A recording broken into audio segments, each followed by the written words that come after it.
Abe here, and I wanted to let you know that if you're able, you can upgrade your small beans skill over at patreon.com/smallbeans. Here's why you should do that. If you pledge 5 measly beans a month, you get access to about half our podcasts that you don't get if you're just listening to the free feed. Shows include Star Trek The Next Futurama, Spiel Boys, Like Razor Blade Pie, and bonus episodes of I'll Show You Mine If You Show Me Yours. Not to mention bonus content including info and updates on the movie we're making, Papa Bear. Hey, where's all the reasons to not subscribe to Patreon? I can't find them. Anyway, back to the show.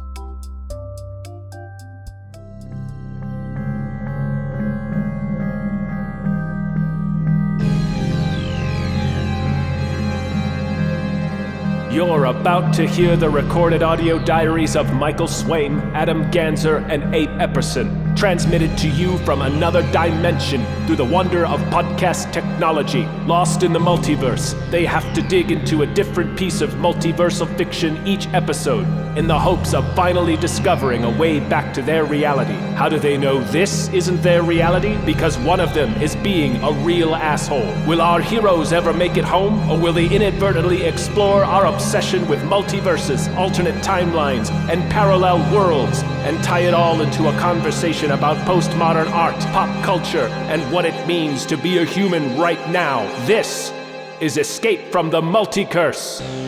Coming at you live from Swaim Studios, the Michael Swaim Show with Michael Swaim, your host. Good. Yeah, that's right. It's all me. It's all my show now. I'm not even the asshole. They just pissed me off before we started rolling, so I came in with that energy. Can we fire Michael? I just want everyone to know. About... I want everyone to know this is what pissed him off. I called him a beautiful desk boy, and it led to this. Oh, you fuck! Oh, God! You beautiful desk boy. My vengeance will take years, and you won't even know it. Is this Michael, or is my life just going poorly? Anyway, this is Escape from the Multicurse. I'm Michael Swaim, as I aforementioned. And that's I'll do it. You never know the pause or the pass or what. It's sure. Adam Ganzer and Abe Epperson. Yeah. We're all here. Hi, I'm Abe. I'm the Abe one. Yeah, you are. And this really is the pod where your 3 biggest beans of all don't have to explain the premise because Tom Ryman does such a great job in the intro explaining it. That's true. So we can just dive in, right? And I feel like getting to business because this movie gets right the fuck to business. Nightmare Before Christmas is an hour 15, y'all. I did not remember that. Yeah, it's pretty short. You could watch it 3 times, or you could watch Zack Snyder's Justice League 1 time. It's crazy to me. But yeah, anyway, let's break Nightmare Before Christmas the first way we do, by minding the multi-map. Something about that. Map the multi. The fact that segment will never plant itself on your brain. It's like just you will never multi-map. accept it. It's just the multi-map. It's the multi-map. Okay. It's the multi-map. It's just the multi-map. It's just multi-map. Yeah. I want to go not first. So, okay, great. Adam, yeah? Sounds like I do. Multi-map, please. Yes. I'm Adam. Hey, this is my thoughts on this movie. There's this movie only introduced one interesting thing to me about the multiverse that we haven't seen in a different movie. And that is the idea that a multiverse will always be ideologically incoherent in some way to you. Like if you were to walk into some alternate universe, you would not understand it, and you wouldn't be able to understand it because you are made of the universe you come from. And that's the fundamental conflict of this movie. And I liked that about it. I was like, that is an interesting problem, that these Halloween folk can't understand Christmas. They will never understand Christmas. Even if they do a pretty good imitation of it, it'll never be Christmas because they're not made of Christmas. And you know what I mean? Like, and I think that I think there's something true about that you don't see in other multiverse movies. In fact, true. Okay. I think it is, but that's a debate. It's worth we'll have to talk about, because that was my main thing this time too, was like, I never realized the message was like, they can't do Christmas, don't try. I'm like, is that true? Yeah, that's really interesting. That is. I like it because it's something you don't see in other multiverse movies, which is why, funny enough, it's the least fantastical conception of the multiverse that we may have watched so far, like just on an ideological level, I think. And I can defend that later, but this is a shortened segment as I understand it, Sure. so I'm handing it to you. It's pretty quick. I'll take the low-hanging fruit then, if that's all right, Abe. Yeah, Is that it's okay? fine. Yeah, I'll take, because it's not the interesting one anyway. But yeah, I see multi-map as like, how does this use the multiverse specifically? And Right. I'm just gonna use my time to say two things. One, it uses it, the way that it's unique, just in a straightforward meat and potatoes way, is that it's tied to holidays, right? It's like, what if each holiday was a world in the style of Disneyland? And I do think that's just worth getting on the record if you don't remember that that's how fucking Nightmare Before Christmas works. Because there's interesting stuff to mine from that I'm sure we'll get to. So functionally, that's why it qualifies as a multiverse. And then I'll just say my second thing, which is that we could be sitting here talking about when the Jetsons met the Flintstones, because I suggested that, but we're not. So, forward your comments to Abe and Adam. Abe, go ahead. So we're just being petty now. It's just petty. You're really it's the petty hour. really trying hard not to sell that you're the asshole today. It's not petty at Yeah, I you. know. It's love of the audience. It's I was knowing gonna- what they need and putting I'll put your it to you own this way. first. If So you're we not, don't love the audience. Right, is what right. you're saying. if you're not the asshole, So I look fat It's- nut in this dress. Yeah. Yeah, you do. No, go ahead. if you're not the asshole, this is going to be a confusing episode based Well, right, on your because behavior. if I'm not quote unquote the asshole, then I'm an asshole. Stop talking about each other's assholes. okay, all right? okay, Let's please, just yeah. stick That with was the program. Abel, I was Abel promised- get it on the rails. Podcast. Yes, Abe, I thank was- you for being the voice of God reason. Go ahead. Damn. I was promised a God. little asshole talk. I was promised Look, that. Okay. Guys, Yeah. guys. Uh-huh. We got to talk about Halloween Town, baby. Yeah. Like, I've been trying to work it out all night, and I am just not even close to finding the path, man. What is this town? How does it even work? Some of them seem to have homes. There's a bog mermaid that seems to sleep in the fountain. Yeah. Like, is this the product of some kind of, like, I don't know. Are there poor people? There's a stand-up bass with a head living inside it with the strings attached. How's he get out of there? That's How true. Does he Yeah. live in there the whole time? Most people have towers, Yeah. but some sleep Yeah. on rocks. I don't think the mayor is doing a good job with this town, guys. That's my rant. Thank you. I agree with your I rant. for a second thought that it was gonna. Are you saying you tried to find Halloween Town and you couldn't? That's what find I the thought path he was saying too. in real life. No, I would never. Did go you to this slide place. down a hole in the woods and It's you don't terrible. know where you came I've been out? opening up graves just to see if Why any would I of them. want to go to Halloween Town? It is poorly run. The urban planning. Yeah, the infrastructure is weird. Yeah, It's logistically. I have a lot of concerns, which I'll get into later. the only doctor in town is constantly unconscious. You know. Jesus. Yeah. Yeah. What land would Jesus be in? I guess Easter land, right?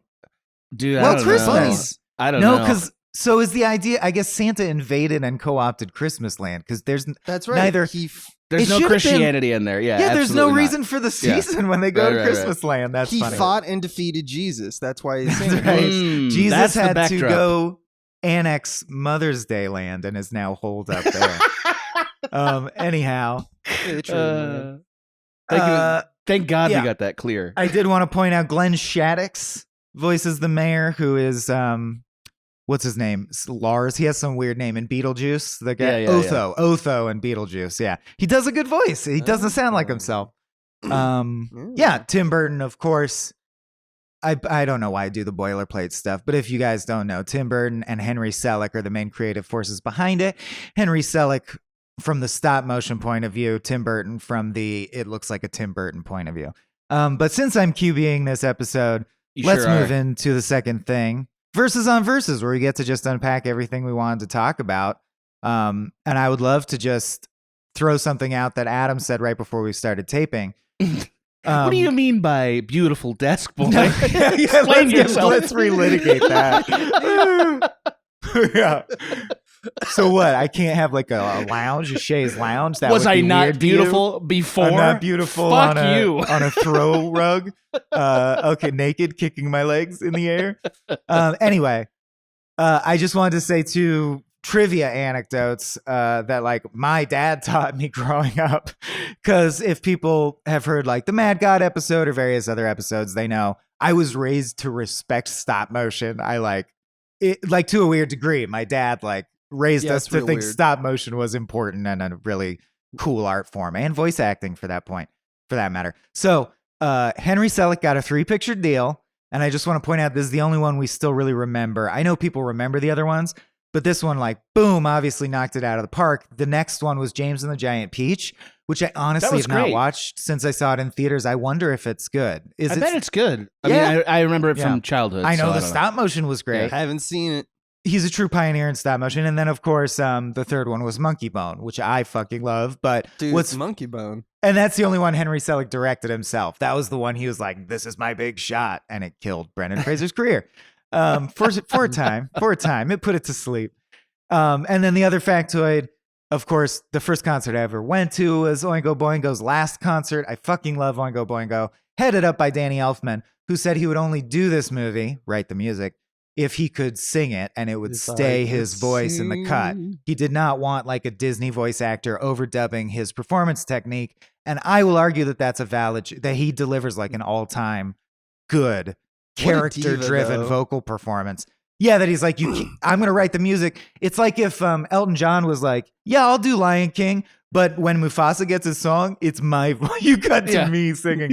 And they did that with this. The guy who plays Jack Skellington's speaking voice is not Danny Elfman, and as an adult ear, barely sounds like him. Yeah. So it's as if he's like, I'm also not going to bother doing the speaking voice. You get some schmuck to do that. I'm gone. I'm just singing the shit. I sent it to you. You put it on the cartoon. So I would have preferred that they kept him the whole time because I liked his singing voice a lot better than. And there's barely any lines. It's 80% songs. Yeah. This is maybe this is a bit of a scorching hot take to come up with quick, but like I feel like almost every stop motion thing is at least half about look how they did this in stop motion.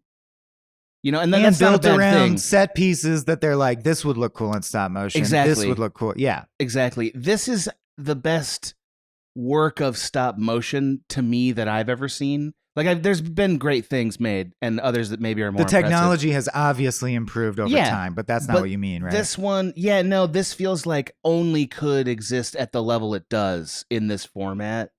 And like all the Tim Burton weirdness is perfect for this format. Like it really impressed itself on me this time, like just the way their bodies are, like how many fun little wrinkles can only be done in stop motion, and how the movie does celebrate them but not at the expense of the story.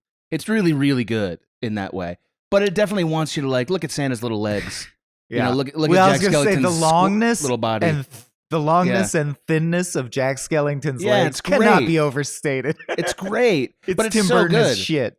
Yeah. Right. Yeah, he's essentially a stick figure. Yeah. Yeah.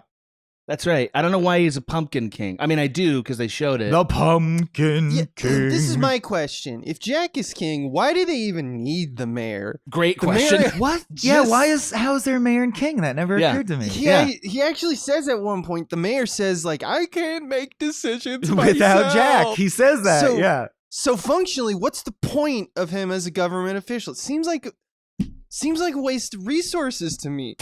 And yet they have town meetings. Why?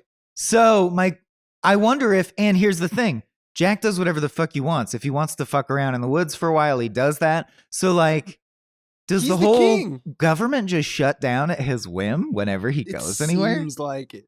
Wow. They're weirdly, as a community, they're weirdly unable to do anything without Jack Skellington, and then also don't want to do what he tells them.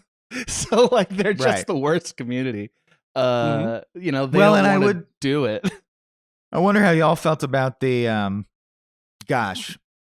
this is part of why I would argue. What's her name? Susie? Jessie? Sally. Sally, again, an amazing feat of stop motion because she's stuffed with individual leaves that are individually animated when she gets injured and leaves come out of her. And you know that's why they did that, and it rules.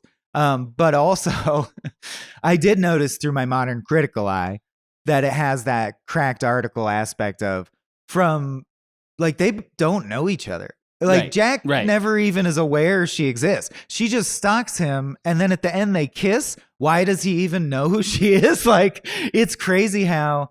So we talked about the message, and I do want to ask about that message. Let's like talk about that. Is I was like, as a children's book, type thing. Is this trying to say anything, or is it just trying to be a fun story? Because is the message you can't overextend yourself? You are what you are. Or don't try and co-opt other cultures. But also, what does it matter that they kiss at the end? Like, to me, that felt like a tacked on nothing. I would say those are two different things. Like, Yeah. to me, it feels like a classic, like, you're better off being who you really are and not wanting to be somebody else. Like, grass is always greener is like what they mean the message to be. But I think it does kind of not work. Yeah. Because if you don't recall, listener, Jack's arc is I tried Christmas. Oh, I did a bad job. All I got right, nuked. I'll do Halloween again, and I'll know Yeah. what? I'll kick ass at it. I feel good again. I'm reinvested. That's he the end. gets re-inspired by being shelled from the sky from a tank. Somehow that makes him like, I know how to That Halloween makes it these like, guys. Eureka! Yeah. I figured it out. And I think it's snakes. just, More snakes next year. yeah. And I think the kiss at the end is just like, I finally realized this woman cares about me. Simple as that, like, Yeah. which is not much. But what does it mean? Dude, I don't know. What Abe, would can you say it means? explain what's Oogie Boogie's function as a public figure of power in the town? Is he Well, officially have like governmental power, do you think? I mean, here's the thing: the death of Oogie Boogie alters the landscape of Halloween Power Town. vacuum. Because now, there's a power vacuum there. Lock, shock, and barrel now work for no one. What are they gonna do? Like, is he the evil one? Also, I have a question: is he dead? Like, Good question. So if Oogie is bugs, but each bug is a sentient version of Oogie, like there's one right before being crushed by Santa Claus that says "My bugs," which is Oh my god, it's so horrifying. Is that bug both all all of Oogie him as a bean, or just a component part of See, it? Like, is he all bugs? Now I know Abe's the asshole, and I know he's being disingenuous, and here's why. No, Because Abe, you and I have watched DS9, and I know that the real Abe from our dimension would know the drop becomes the ocean becomes the drop. what's DS9?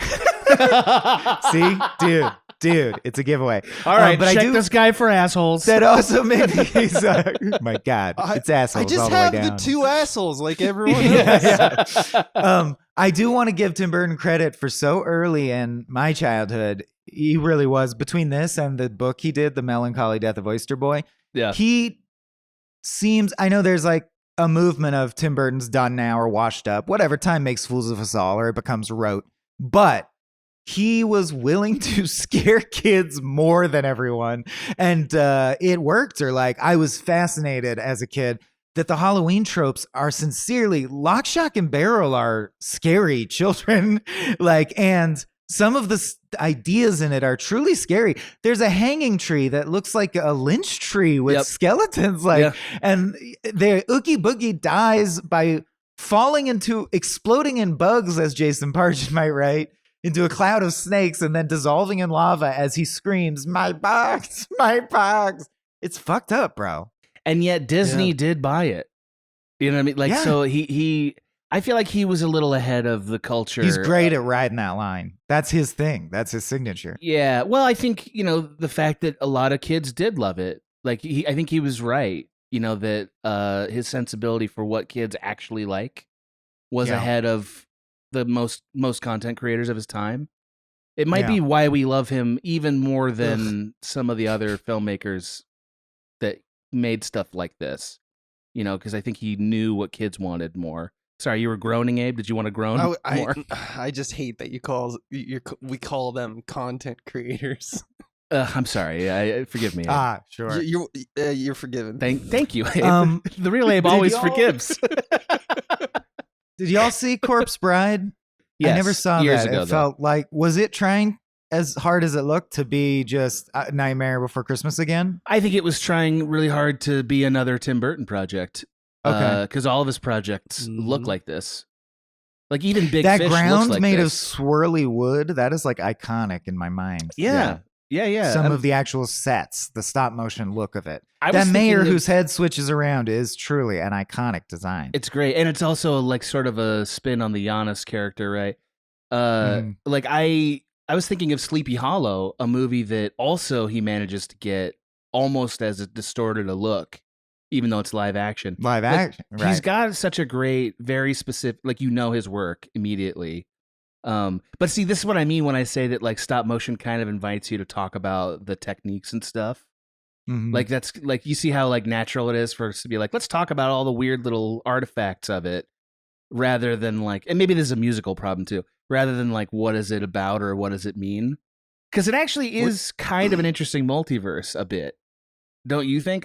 I thought. Oh, and I guys- actually think if it was written today, because we're more perfunctory about this shit, and tell me I'm not wrong. If this were written today, the executives would say it has to, in the third act, be some crazy cavalcade going from tree to tree to tree, and we see 1,000 holidays.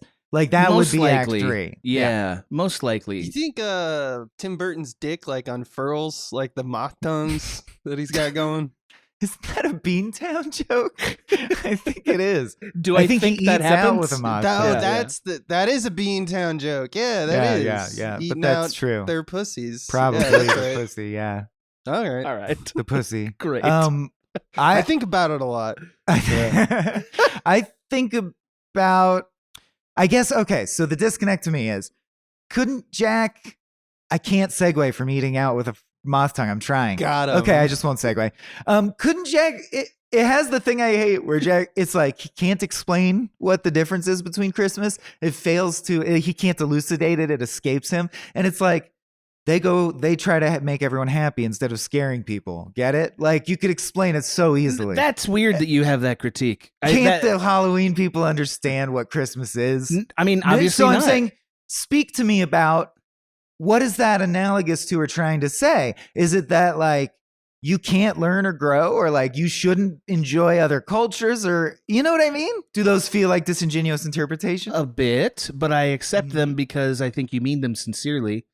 I see it as like the acknowledgement that we all have a kind of a priori limitation, right? Like this is a very Kantian idea, but it's also a postmodern idea where like none of us know the world that exists outside of ourselves, right? That's the problem with all knowledge now. Mhm. And I think that this is a movie that abstracts the idea of what if your whole universe was made of Halloween and you were made of Halloween? How could you have the language or concept of Christmas? You couldn't. Right. And I guess I'm You feeling the weirdness of the traditional Hollywood happy answer is you can. You're special. you're- you can do exactly. anything. Yeah. Exactly. And the movie It's does interesting rely that it on doesn't. us knowing it enough to see the problem, but it also that kind of invites in the critique you're saying of like, well, why don't they get it? Since they kind of and it's Abe is cueing me also because it's just Jack as a leader. Like, it's weird to me that, for example, he tells the Lock, Shock, and Barrel, who are known henchmen of Oogie Boogie, you go do this very delicate thing in secret for me. Don't tell Oogie Boogie. Motherfucker, they work for Oogie Boogie. Ask the guy that lives in the fountain to do it. Ask the werewolf to do it. See, what's Cody. fun- I think that's actually kind of insightful. Cody, the werewolf. I think that's kind of insightful about Jack. Jack never wants to do anything other than a secret caper that's fun for him. Yeah, he's a villain. Yeah, Yeah. he tries to discover Christmas by doing like science experiment montage. It's weird. I kind of like that funny. it was science, actually. Science of Christmas. Yeah, that was funny to me. But also, like, he never, in his heart, it never enters into his mind, like, what if I brought joy to other people? Including things like, what if I included Oogie Boogie in this scheme? You know what I mean? Like, he's always self-interested in a way that is consistent with his character as a Halloween scare master. And Because that's they the gap. genuinely think scaring makes them happy. Exactly. So Exactly. they're trying to make you happy, right? Right. And I think that is a cool problem because we almost always use the multiverse as sort of, self-abstracted, right? This movie's not using it that way. It's using it like, what if things are unknowable and that gap is uncrossable by you? What does the world mean? Like, can you learn to be happy in the world you're in? Yeah. And that's an honest question, I think. Both are true, or like you could tell hang a valid story on either. Right, change is possible, but also you can't be everything, and your life won't contain everything. Both are Right. valid points for sure. I mean, another way that we often skin this problem in media is like most of the time when we're up against an alien force in a movie or meet an alien force, they're always humanoid enough that we understand them. But like, as I'm sure has been written on Cracked many times, and we've all talked about in private or when we're stoned or whatnot, we probably wouldn't understand an alien being at all. You know what I mean? Like the chance if there was one on the other side of the galaxy and we somehow ran into them, they might be completely incomprehensible to us. Or you know? communicate with a sense that we don't even have. Right. Or communicate with pulses of light, and it takes us a decade to figure out what the fuck they're even trying to. Right. That's more likely. There's a than- duck yeah. in this movie that is a present, but also a slave. yeah, I noticed It's that. alive. Like Yeah. there's a bat and a snake that are given away as presents. Are these people? Yeah, Are does they that- giving people And do they away? serve that child forever now? Like, Yeah. what is the idea of that? What is Yeah. crime? Also, I think there's a lot to be asked about the quote unquote real world, because this ends up on the news. And as stated, and I forgot this, they fucking mobilized the military against sure Jack did. Skellington Yeah. and Mhm. shoot like rocket launchers at him. Like traditional, it's not fighting magic with magic. Like the army goes and fucks him up. Yeah, we'll see On about Santa's this fake behalf. Santa. Yeah. Exactly. Maybe feel And then better. what I love is then he falls out of the sky, and this leads to one of my main points. He falls out of the sky and is cradled by a statue of a weeping angel, and then sings a really druggy, like da da da da, weepy song about how he's fallen and disgraced and he needs to redeem himself. And that's the moment where it clicked for me.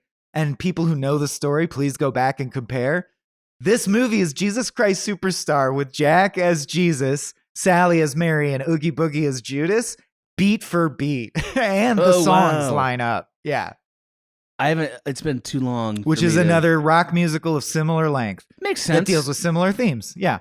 Yeah, it makes sense. I mean, you know, I'm not even saying it's a ripoff. I'm saying That's makes pretty sense. cool. Yeah. actually, I like that because the one thing that almost never gets talked about is how this movie is in the tradition of traditional Christmas claymation movies, right? Like, yeah. Oh, it is. it's 100% trying to be in that tradition of like, you know, Rudolph the Red-Nosed Reindeer and everything. And some of those are religious movies. You know, like there was a show, Davy and Goliath, that used to, I think it was a Christian show that used Right. to do this stuff. So I kind of feel like it makes sense that they borrowed from all those traditions to make this version of that. You know, like Mhm. it's very smart. The screenwriter of this, who was not Tim Burton, by the way, was very smart, I thought. You know, like Yeah. it was very clever. It is. It's super. I even think the initial idea, whoever had it, probably the screenwriter, it kind of reminds me of American Gods, a which is bit. the system of any god that has belief exists. When they stop being believed and they go away. Not the only thing that's done that, but he uses it to great effect. And this uses something that I'm like, yeah. Each holiday is supported by a secret cast of themed, you know, wackos who it's kind of like Monsters Inc., like, which is all, these are all good premises. It's really clever and it works and it's tight and it's good. And that's why we love it so much. But I also think realizing this time how little of it isn't music, I appreciated Elfman's contributions even more. I'm like, this is straight up a musical. I would be surprised if it's not a Broadway musical or hasn't been. I haven't looked into it, but some really tall dude doing this on Broadway, I think would be good. Danny Elfman really kicked ass on this album, essentially. Like as a concept album, it rules. And I noticed stuff I never noticed. Like there's classical music sound-alikes in this. Like the Making Christmas is Desiree. Making Christmas, Christmas time. That one. Yep. That's just like a classical song about the devil with lyrics added. I love shit like that. It doesn't look like they've ever made a musical of this. Not that's a direct translation. The only thing I could find was like local productions of sound-alikes. I mean, they did. Right? How is this not a Broadway musical? Well, because Disney owns it, and Disney has purposed it for the Haunted Mansion. They did Lion King. Well, right, because they decide when they want to make money on their IPs. So I'm sure there's. I see. Yeah, I don't know. Yeah. But if you go to the Haunted Mansion around Halloween time, that's when you get Nightmare Before Christmas stuff, which Yeah. is interesting. That's true. What do you think about the economy of it all, Abe? Can we get you to weigh in on the economy of Halloween Town? There's poor people that don't live Do in we towers. see poor people? Oh yeah, we They're see like living a in unhoused fountains. person.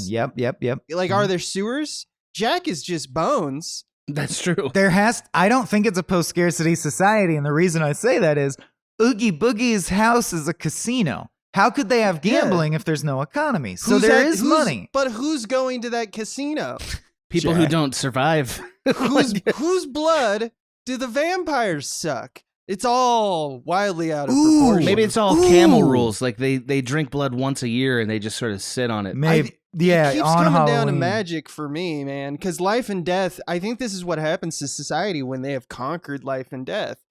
Dr. Finkelstein makes himself a wife. He makes Is that himself his a name? wife. Finkelstein? Yeah, great name. Finkelstein. That's Sorry, so good. Finkelstein. Oh, because he's Frankenstein, but nerdy. Frankenstein. Yeah. And he just makes reindeer? Yes. How did that he work? makes whatever. He imbues Did them he with kill life. reindeer? and- Electricity is life, I assume, if it's a Frankenstein analogy, right? Can he just construct life out of bones? Yeah. Did he make Jack? Is Jack a different Ooh, kind that's of a good question. skeleton? Because he does sort of Because play... magic exists. What if Finkelstein was alone when the universe was created? That and is he made 100% all this possible. He is shit? the creator. Yeah. Yeah, and he's lonely for himself, which is why his wife has to be him. Half-brain him. Half of him. Yeah. Yeah, it's confirmed also that there's sexual urges in this. Yeah. Oogie Boogie gets tricked by Sally's sexy leg. Yeah, she does the So classic. Oogie She's Boogie so has fridged, urges. man. Yeah, Yeah. But whatever. The other thing is shit, I lost it. Because of the sexy Sorry, leg. that You wasn't did it to talking me. It about was the sexy economy. leg. No, it was about You. economy. It was about the gambling, which, by the way, is an incredible stop motion superhero fight in like It's a so laser good. tag It's arena. really It good. fucking rocks. Yeah. And it makes Jack seem like a drunken master Jackie Chan badass. He's like a spider. Like a spider, yeah. Yeah, That's can when I was just like, avoid oh, anything. they could have had him do more spider stuff. That Yeah. seems in hindsight. We haven't talked about the fact that also the afterlife exists in this universe. Sorry, that's Right. right. So that's what I was going to say is, and when they co-opt Christmas, they kill people by accident. That's part of the joke is their gifts explode and hurt people and bite people. Is that what Right. they're doing every Halloween? Probably. Well, I you have to mean- assume. So in this Yeah. cartoon universe, Halloween in real life, because the news is aware of Santa. So I have to assume in this cartoon universe, they're positing that on Halloween, fucking real monsters have a purge and go crazy. It's a terrorist holiday. And yeah. you just have They to just go withstand nuts. it. But then Christmas comes and Santa's real, so that's the trade-off. Yeah, that's not a good trade-off. No, I'd rather have nothing than both of those things. Right. Yes, Yeah. agreed. This is my point. So, Like, okay, question about the life and death thing. One Yeah. more. Yeah, the afterlife. If Zero is Jack's dog, Dog's did they ghost. once live together before death? Why is Zero a ghost Yeah. and Jack is not? My- or is he a ghost? he's definitely a ghost. My guess is that Zero needed to Rudolph his Christmas thing, and that what happens the minute the credits hit is that he like waves goodbye and goes finally on. Like that was his unfinished business, was Yeah, he being the dissipates. Rudolph of this The ghost heist. rule. Yeah, that's Yeah. it. He's gone after that. He just needed to ride that sleigh that night. Just one last sleigh ride, and then he's free. I was like, although for some reason I was like, really? You got to cram. We're going to do a 30-second Rudolph. You got to steal that story too, Jack. You're going to co-opt every aspect of Chris. Like, it's funny that he seems to be aware of the Rudolph the Red-Nosed Reindeer legend, even though it hasn't been Mhm. exposed to him. That's true, but also that's like the one claymation movie I feel like everybody saw at That Christmas. I think they're Yeah. referencing your thing that you were Yeah. pointing out, which I never realized. Of course, a stop motion guy who loves stop motion and is the age of Henry Selick would deeply admire those things. I forget who they're called, but you guys know the ones Yeah. we mean. Wooden Santa Yeah. Claus and yeah. Yeah. What are they called? Not Whitman's samplers. That's the. I didn't know they were a chocolate. Anyway, collection, but I do know, like, you know, if you watch any like I used to know the name of the guys that. if did you them, watch that's any all. comedy movie from like, you know, like a Christmas comedy movie from the 80s, they're always watching the claymation yeah, holiday Seth things. Rogen is getting Yes. high and going into that Christmas Yes, thing. yeah. always. Like those things are perennial favorites. Mhm. Paul But yeah, I wonder about, why is he a pumpkin king? Was he ever once a man? Was everyone who's dead here once alive? Or I think the movie would rather have us believe this is a cosmic space that came into being with its own like Big Bang. I think it's Monsters Inc. Here, right? I really think this is a Monsters Inc. situation where Do we know the genesis of monsters in Monsters Inc.? we know that they couldn't have come from the same universe because they believe, I guess they could have, but they believed that they would die if they came into contact with the human beings. You know what I mean? So they're Like, from a Whoa. legitimate alternate dimension. that's what in is that, implied by that, but maybe that's just a weird part of So- their past. Yeah. So then, I mean, I guess it makes most sense for this show to treat it like a true multiverse. So we're saying that forest is a dimensional nexus, almost like Narnia's Narnia. We've cover. covered Yeah. Narnia that way. And they're true alternate dimensions. Okay. So in that case, yes, I have all these questions about way back at the beginning of Halloween Dimension, what was there? And was Jack a man that died, or was he born a skeleton? That's what I'm asking. Who's tailoring his super long pants? Stuff like that. Also, the moral ambiguity of all of this, though. He's revving up Because- for something. Yeah, I'm excited about this wind up. Lock, Shock, and Barrel sing a song after they're told, go get Santa, right? Yep. And they sing that if they don't do their job, Jack will beat them black and blue. So in the And past, green, black and blue and green, because they're and green- Halloween Jack has beaten kids. kids. Yeah.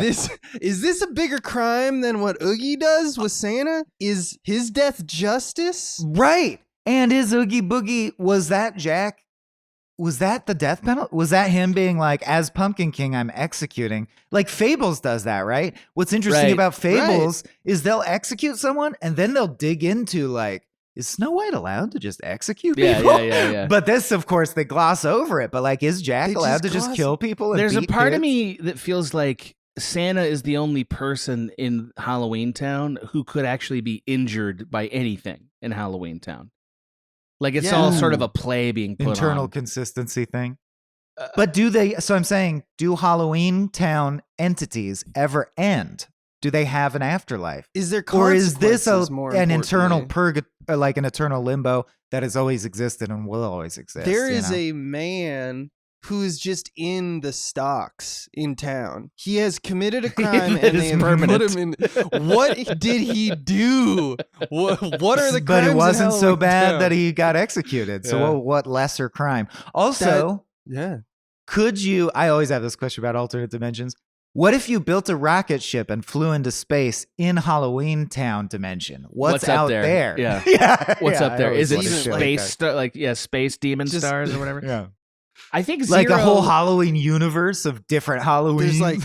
There's like E.T., but he's like, but he's Oh, creepier. Yeah. I wear a sexy squash blood. on my head, and I'm he's like, short. give me that dick. Give me that dick. And you're like, Yeah, this "Stop, is the E.T." X-rated Halloween planet. We all fuck pumpkins here. I think That vampire fucks that clown. Everybody's fucking that clown. I think Zero The actually, mayor's got a dick in both of those rotating faces. Yep. It's just going Yeah. it down. Yeah. and he's just switching them off on you. Mhm. I think that Zero actually ruins the idea of the world being internally consistent because Zero would be Right. meaningless if there wasn't death. Well, then what does it mean that there's Zero, who is a ghost made of stop motion photographed, and then there's also ghosts who are cell animated onto Right. the film? Yeah. right. Do they exist? Are they Can Jack people? see those ghosts? Yeah. Do they have rights? Are they in the room right now? Yeah, There's ghost a in the They mother- dark. definitely have rights. There's a mother who has a little portly boy with no eyes. Oh, Yeah. on a Yeah. leash. with his eyes sewn shut. And okay, so that's the other one. As a kid, when I was talking about legitimately scary, the one that really sticks with me. You showed kids this, and it's for kids, and there's a fucking clown with a tearaway face, and inside there's nothing, just a void in his head. That's fucking scary shit, dude. Yeah, That it's clown Halloween is Town, baby. yeah. So I mean, like, and what's interesting to me is what occurred to me this time is Lock, Shock, and Barrel are in reference to kids trick or treating. So in Halloween Town, they also have the concept of that kids trick or treat and want candy, and there's a service industry around that. So like this universe seems to exist as a separate universe, but it only exists in reference to a core universe. right? Like there wouldn't be the trick-or-treating kids without the Prime universe having trick-or-treating. Well, that's right. Or would there be? They do. Well, I think the fact that they can visit what is supposed to be normal Our world or human whatever. world suggests there's still satellite worlds from that. Our world is Right. the Well, hub world. Or yes. maybe it's like the Egyptians and like 1,000 years ago, someone from Halloween Town did this shit and that gave us Halloween. Like that's what Halloween Right. There's comes an from? ancient myth. Yeah. Right. Yeah. That's That actually is there is a setup consistency, or like you can believe that it's consistent in that if Santa Claus is real in the real world, that means that their Halloween is some fucked up shit. Like there's actual ghouls that come out, Yeah. right? Right. It's not like us just dressing up. There's actual ghouls in in reality. Mhm. So, yeah. I mean, that's fucked up is all I'm really saying. Man, I would love it if like when Halloween comes around in this movie, there's a non-zero chance that Jack Skellington will show up and beat your kids. And he's like, your happy kids Halloween. Throw some candy at you. Buy yourself something nice, bitch. Yeah. I'm the Pumpkin King. Yeah. I'm the Pumpkin King, baby. And you're just supposed to be like, well, that's These Halloween. are my- Pumpkin King. Them's Halloween. These are my jazz zombies, one of whom is played by Greg Proops, by the way. Mhm. That's right. And it's like your kids' faces could get scratched like terribly, and there's no justice. And that's what's truly triumph to me is all this stuff is true of this movie, and yet it's held in an esteem where, like, on Christmas, dude, like Christmas morning, this and The Grinch as a, because they're both an hour 15. Now you got a stew going, like a candy cane Yeah. stew. I mean, this is an all-time banger. Christmas and Halloween movie. songs you can are watch great. it either or. Yeah. I like it better for Halloween, but I could okay, see yeah, families that are like, oh yeah, we gotta watch it at Christmas. Like I could see if that's your clan, like this Mhm. being like a really central part. But of I that. guess it's aimed more at Halloween itself. Sure. Yeah. Sure. What if you There's could goth watch it kids. halfway between Christmas and Halloween? yeah, like right on November. Thanksgiving. Mhm. Instead of This is football. what I watch every day. This is when you watch it Thanksgiving. People go. You're flying you're like Jack. You guys are flying too close to the sun. Let the Christmas be Yeah, Christmas. Keep them separated. They gotta be Thanksgiving. separated. We don't need spiders in our turkeys. If you show what are we doing? If you show Abe a Reese's Pieces, he's gonna freak out. Just it's peanut butter and chocolate. Separate them. Get them separated. Separate that shit. I would never talk shit on Reese's piece. You just Peace. fall apart into a million bugs and Mm. no. Mm. I really got issues with Oogie Boogie because is he dead now? Is he He's dead Cab now. Calloway? Is my question. I'm surprised. He's also he those- reminds me of Audrey too from Little Shop. in Yeah, many yeah, ways. His function in the story as well. I'm Mm. surprised those bugs were fine with living in a bag. You know what I mean? Like if you were I gonna thought be their sentience together made up a creature who has a hive mind called Oogie Boogie, like the Dominion in DS9. right, but wouldn't you just hate being in the bag? You know what I mean? Bugs love maybe they crawling like all it in over the each bag. other. They're all fucking in there, dude. Maybe the little boy likes being on For a them, leash. I their didn't think dimension about is in that bag. Yeah. I didn't think about the fact they're all fucking in the bag. That's what Also you would do. leads- They're all fucking dude. Yeah. Leads to a new insult I'm gonna use in life, which is, man, you're just a billion bugs fucking in a bag. Get away Yeah, from me. dude. Get away from me, Oogie. Yeah. But I got questions. I got Yeah. questions. Oh, good. no, I've Oogie picked up on Boogie that. is made of bugs. We are definitely on this topic. We all Right. agree, yeah. But at one point he's fed a bug. Is that just bug absorption? Yeah, Does it's like he eat the Odo bug? drinking a glass of liquid. It's just him making some image of liquid and You keep making reabsorbing it. references to this thing. I don't. Then how did you know that Odo's related to DS9? Don't huh? ask Gotcha. questions. Don't ask questions. I want to know. I'm at asking the large, questions. Me, Abe. Is food necessary? There is eating. Well, they grow Igor pumpkins in a eats. patch. They got pumpkins. They don't. At one point, Sally gives Jack a picnic basket, and in it is a fish skeleton. So does Jack eat bones? Do you always eat the thing that you're made of? No, because the scientists eat soup all the time. Oh, they do eat. Damn. Yeah, that's right. She's feeding him weird. What is she putting in the soup? Remind me. Is it poison? Poisons. But Yeah, like that has 'cause no impact she's on a him. murderer. Right. She's a murderer. Oh, we didn't talk at all about the fact that has a whole story that we didn't need necessarily. Right? Like her whole like gotta get rid of dad. Dad wants to make himself into his own lover. Right? Like that wasn't, I mean, it's true, it's auxiliary, Right. but I don't know if we should stand on principle for let's cut out the woman's arc from this. I didn't movie. think that was why it was unnecessary. I love that you It's- tried the high ground, you I'm double trying assholed really fiend. hard to make you look like the asshole. It doesn't take a lot of work, man. Maybe you might be working a little too hard, let's be honest. Yeah, you're probably Yeah. right. Just let me talk. Just come around. It would've happened. I'll go find my center. I'll find my center. Just come around. Yeah. If you just let me Last go on thing for on a Oogie bit. from me before we move on from him. The Lock, Shock, and Barrel's loyalty to him is revealed in a song. Their motivation for like betraying Jack, who could kill any of them and beats them, apparently, Mhm. for like betraying their people, kidnapping Santa, all this shit, is that if they do a good job, he'll make them snake and spider stew. So, not only are the snakes and spiders sentient and given away as slaves, they're also chopped up and served, like on the food point. Yeah. These kids eat snake and spider stew. So this is like a cannibalism-based ecosystem. And you don't see Yeah. people working in food service. So that makes sense. Like I imagine in Halloween Town, things live by eating each other. Well, or Right, is there a it's- sense? or yeah, circle or of life, bones. maybe. Is there a whatever, like you said. sentience divide? There might be a sentience divide, where it's like if the creature isn't self-aware, then they're not a person. They're food. Then can you eat a ghost? Because I feel like sucking a ghost through a straw would be like minty and refreshing. That would be You're always talking about delicious. sucking off ghosts. Yeah, that's That true. was in confidence. Hey Jack, eat this bone. There's Hey, that wait, big he's guy not a with ghost. is the axe in his head. Yeah. Yeah, that guy. He's so there. is he sentient? Because he doesn't seem like he's. He's dumb. Like, Just he- because a he guy doesn't looks under- dumb doesn't mean he doesn't know that he's a person, Abe. I love that Jack gives him a nutcracker and then just no instructions. Like he's Right? He's like, definitely gonna go. gotta smash make that.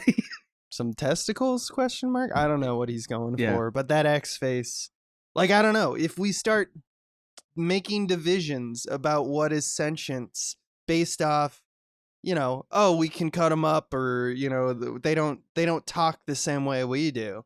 It's gonna be a slippery slope, man. We're gonna be as criminal as this here Halloween town. This Mhm, year. mhm. Thanks, Sheriff. But I truly think we wouldn't have Paranorman or Leica without this. So For real. maybe it's worth it. And Maybe. the real Abe would be thrilled by that because the real Abe loves Paranorman, right? What's that? Yeah.